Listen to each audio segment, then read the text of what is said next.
He laughed as he buttoned up his shirt, not even looking at me. You didn't actually think this meant something, right? If I'd had a knife, I might have stabbed the silence between us just to feel anything but this numb ache. But instead I smiled, numb, hollow, and left before he could see me fall apart. It started with a lie, not mine, his. Caleb had always been that guy. Beautiful, arrogant, magnetic. The kind of man who walked into a bar and made the whole damn place tilt toward him.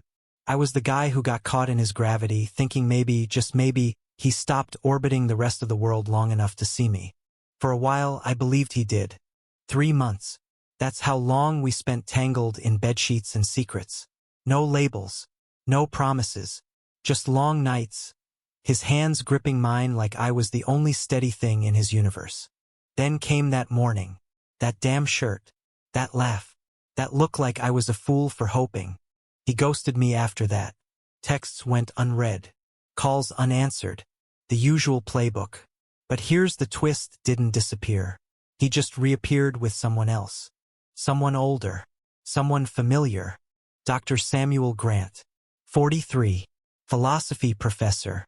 Kind eyes, razor-sharp mind, and the kind of voice that made you want to sit up straighter and listen. He was also, incidentally, the man who Caleb used to talk about in those rare, vulnerable moments. His mentor. The one who saved him when he was spiraling after his dad died. The one Caleb claimed to have never crossed the line with. So I did something petty. Something cruel. I showed up at one of Dr. Grant's public lectures at the university. And I seduced him. Here's the thing. I didn't expect it to work. But Sam went by Sam outside the lecture halls wasn't like Caleb. He didn't flirt for sport. When he asked me to coffee after the talk, he looked me in the eye. When he touched my hand across the table, it wasn't electric, it was warm. Real. Maybe I meant it as revenge at first. But there's something terrifyingly disarming about being seen. Not as a conquest. Not as a toy. Just seen. We started dating. Quietly. He didn't know about Caleb and me. And I didn't tell him. I told myself it was mercy. I told myself it was justice. It was neither. Caleb found out 3 months later. I'll never forget the way his voice cracked when he saw us together outside the farmer's market. He didn't yell. He just stared at Sam like he'd been betrayed by his own shadow. Really? Was all he said. And then he turned to me. You're dating him? Sam looked between us, confusion darkening his face. What's going on? And I smiled. Bitter. Small. Vicious. Ask your favorite student, I said, and walked away. That night, Sam showed up at my apartment. I deserved the truth, so I gave it to him. Every broken detail, every cruel reason I had, every lie I told myself to justify it. He didn't raise his voice. He didn't storm out.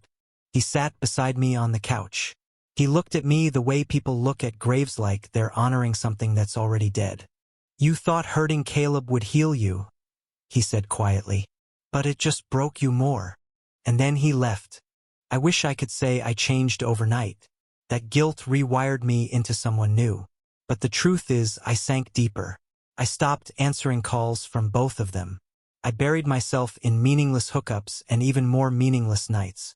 Then, one stormy Thursday in November, Caleb showed up at my door, soaking wet, shaking.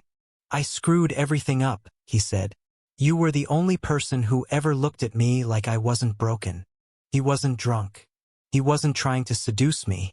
He was just there, raw, human. I didn't know how to love you then.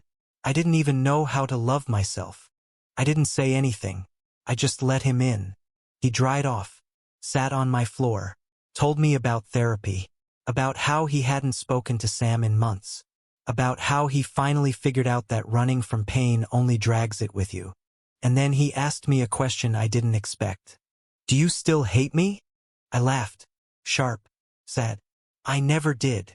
Then he asked the one that mattered. Do you still love me? And this time I didn't laugh. I just nodded. Healing doesn't come wrapped in closure.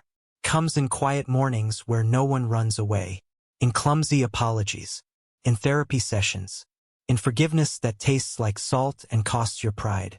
Sam forgave us both eventually. We met for coffee, no bitterness, just history. He said he was glad we found our way back. Said it made sense, in some cosmic way, that we broke each other just to build something stronger. Now, Caleb and I live in a tiny apartment with too many books and a lazy cat named Socrates. He still annoys me. I still overthink everything. But we meet in the middle now. Because love isn't perfect. It's patient. And sometimes the ones who hurt us the most are the ones who learn how to heal with us. Thank you for listening.